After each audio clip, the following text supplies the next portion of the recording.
Drugs वरती जर control करायचं असेल तर आपल्याला नियम फार कडक करावा लागेल आणि आपण आश्वासन केलं होतं की एमसीओसीचं आपण प्रोव्हिजन याच्यात करत अध्यक्ष महोदय केलं आपण. आता आपण जेव्हा पकडतोय तरी आपण कंट्रोल करू शकत नाही तर त्या लोकांची प्रॉपर्टी जप्त करण्याचं पण प्रोव्हिजन आपण याच्यात करणार का?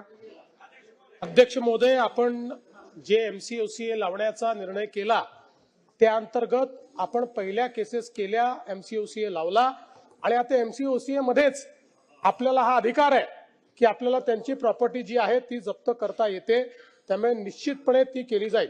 कुरिअरद्वारे इंजेक्शन आणि खूप सारं माझ्या मतदारसंघामध्ये ड्रग्जचं प्रकरण येत आहे, त्याच्यामध्ये काही कार्य होत नाही. अध्यक्ष महोदय, हा महत्वाचा विषय आहे.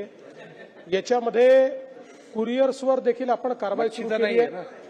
सगळ्या कुरिअरमध्ये आपण त्या ठिकाणी आपली पथकं देखील पाठवलेली आहेत, त्यांना सेन्सिटाइजही केलाय आणि त्यांच्यावरही जबाबदारी टाकली आहे की त्यांनी जर तपासणी न करता अशा प्रकारचे कुरिअर त्या ठिकाणी डिलिव्हर केले, पाठवणारा तर दोषी असेल पण कुरिअरवाल्यांनाही त्याच्यात दोषी पकडलं जाईल. यातला महत्वाचा विषय असा आहे अध्यक्ष महोदय की जसं सन्माननीय सदस्यांनी सांगितलं, अलीकडच्या काळामध्ये प्रश्न उत्तराचा संपलेला आहे, उत्तर संपेस्तोपर्यंत वेळ वाढवण्यात येत आहे. अलीकडच्या काळामध्ये वेगवेगळ्या पद्धतीनं अशा पद्धतीनं याचं ट्रान्सपोर्टेशन केलं जातं. आता इंस्टाग्राम सारख्या सोशल मीडियाच्या ज्या काही त्या ठिकाणी स्थळं आहेत ती देखील मार्केट प्लेस म्हणून त्या ठिकाणी यूज होतात आणि त्यातनं ही डिलिव्हरी केली जाते. पण या सगळ्या गोष्टींकडे आपलं लक्ष आहे.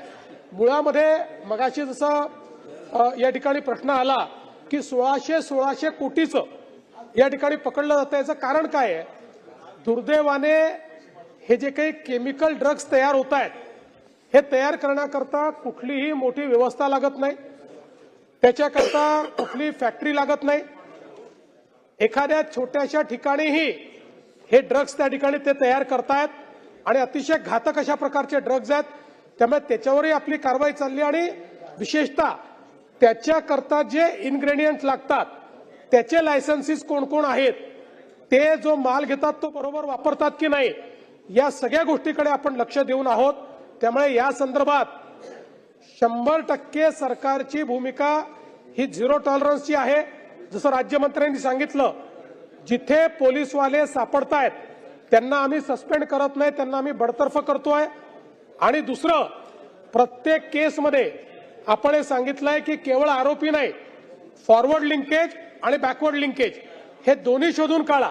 आणि म्हणून आपल्याला जर मध्यंतरी पेपरलाही वाचलं असेल की आपण उत्तर प्रदेश पर्यंत जाऊन आणि एवढंच नाही तर एका केसमध्ये विदेशात जाऊन देखील आपण आरोपी परत आणलेला आहे. जो सगळ्यात मोठा या ड्रग रॅकेटचा किंगपिन आहे तो देखील मुंबई पोलिसांनी परदेशातनं पकडून आणलेला आहे.